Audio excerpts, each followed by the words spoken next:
Si OG Diaz, tinatakan niyo bilang isang ako'y nagiging emosyonal, Si OG Diaz po tinatakan niyo bilang, fake news peddler.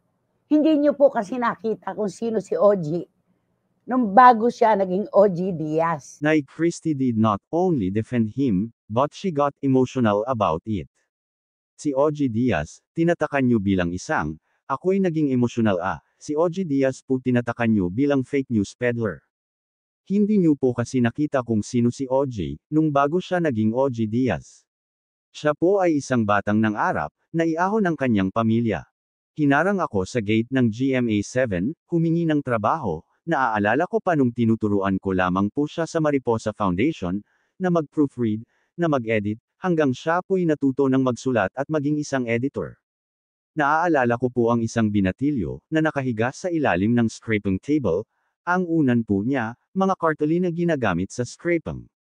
Nagpupuyat, nagsisikap, matulungan lamang po ang kanyang pamilya.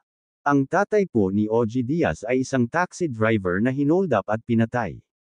Ang kanya pong ina ay nagtitinda lamang ng sako ng uling na tinitinge-tinge, aaminin ko po, higit sa sarili ko, sensitibo po ako pagdating kay OG Diaz kasi hindi nyo nakita ang kanyang pagsimula at kung paano niya binuo ang kanyang pangarap sa pagsisipag, sa pagsisikhay, pero tinawag ninyong, sinungaling ang ipinakakain sa kanyang pamilya ay gawa lamang ng mga inimbentong kwento. Katulad ko, mahirap po ang trabaho namin. Hindi po madaling sungkitin ang pagtitiwala po ng taong bayan para ang mga balita namin ay paniniwalaan. At end, Christie thanked everyone who continued to trust her, even Katniel fans who widened their perspectives. Ang tanging puhunan ko po sa trabahong ito, sa aking propesyon, ay kredibilidad. Hindi ko po ito tinrabaho ng magdamag lamang, ng isang linggo, isang buwan, isang taon, isang dekada.